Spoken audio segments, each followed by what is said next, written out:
नमस्कार मित्रांनो, तुम्हाला कथा आवडत आहे हे माझ्या लक्षात येत आहे, पण तुम्हाला सबस्क्रायबर करायचे हे तुमच्या लक्षात येत नाही, तर प्लीज सबस्क्रायबर करा.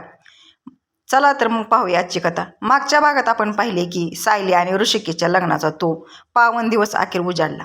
एकमेकांना न ओळखणारे दोन जीव आज एका पवित्र बंधनात अडकणार होते.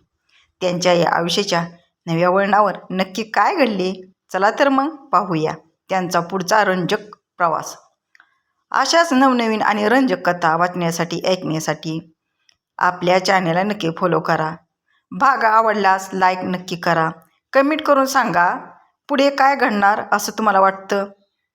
नवीन भागाची अपडेट मिळवण्यासाठी चॅनलला सबस्क्रायबर फॉलो करायला विसरू नका. चला तर मग पाहू आता. घरातून निघताना सायली खूप रडते. तिच्या डोळ्यातले पाणी थांबतच नव्हते. पण तेवढ्याच ऋषिकेशचा एक मेसेज येतो. खूप रडू नको, मला रडकी सायली नाही आवडत. मेसेज वाचताच सायलीच्या चेहऱ्यावर एक हलकीशी कळी खुलते. त्यानंतर सगळेजण विवाह कार्यालयात पोहोचतात. ऋषिकेश आणि सायली यांच्या गाड्या एकाच वेळी तिथे दाखल होतात. रीतिरिवाजानुसार सगळे विधी अगदी व्यवस्थित पार पाडतात. हळदीच्या वेळी तर सायली कमालीची सुंदर दिसत होती. छान हिरव्या रंगाची साडी, त्यावर लाल रंगाची बॉर्डर, अगदी सिंपल आणि नॅचरल मेकअप. तिच्या लांब सडक केसामध्ये माळलेला सुगंधी गजरा, कपाळावर बांधलेली मुंडावळी, नाकात पारंपरिक नथ, हातात भरलेला हिरवा चुडा आणि संपूर्ण हातापायावर काढलेली छान नक्षीदार मेहंदी. मेहंदी खूप छान रंगलेली आणि ह्या सगळ्यामध्ये नाजूक सायली खूप सुंदर दिसत होती. तिला पाहताच ऋषिकेशची विकेट पडली. त्यानेही संपूर्ण पांढरा शुभ्र कुर्ता पायजामा घातला होता.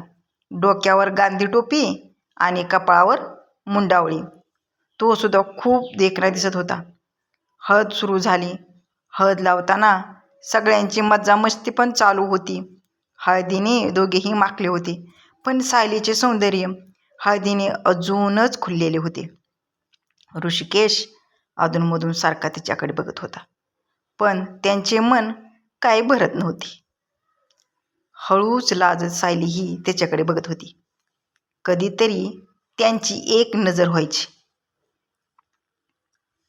सर्व विधी पार पडता पडता लग्नाचा शुभ मुहूर्त आला. सायलीने जांभळ्या रंगाचा शालू घातला होता. आज पहिल्यांदाच तिने पार्लरवालीकडून मेकअप केला होता.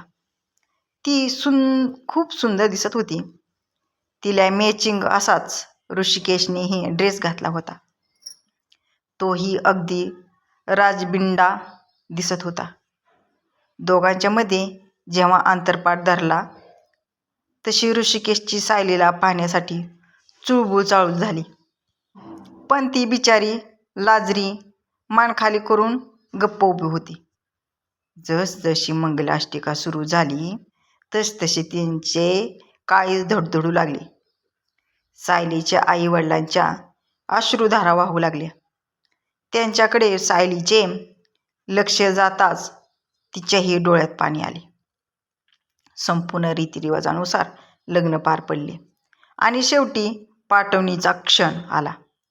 सायली आणि तिच्या घरच्यांच्या अश्रूंचा बांध फुटला. तिचे पाऊल जड पडत गेले आई वडिलांना सोडून जाताना. पण म्हणतात ना, मुलगी परक्याचे धन असते, ते असे. गाडीत बसवताना सायली आई वडिलांच्या गळ्यात पडून खूप खूप रडली. तिचे वडील ऋषिकेशला हात जोडून बोलले, आमची एकुलती एक मुलगी, तिचा नीट सांभाळ करा. ती चुकली तर तिची चूक मोठ्या मनाने माफ करा. ऋषिकेश त्यावर म्हणतो, अहो पप्पा, आता सायली माझी पण जबाबदारी आहे. तुम्ही निश्चिंत राहा. सायलीच्या चेहऱ्यावर नेहमीच हसू दिसेल, हा माझा शब्द आहे. सायलीची पाठवणी झाली. सायलीचा गृहप्रवेश गाजावाजा करत मोठ्या थाटामाटात झाला.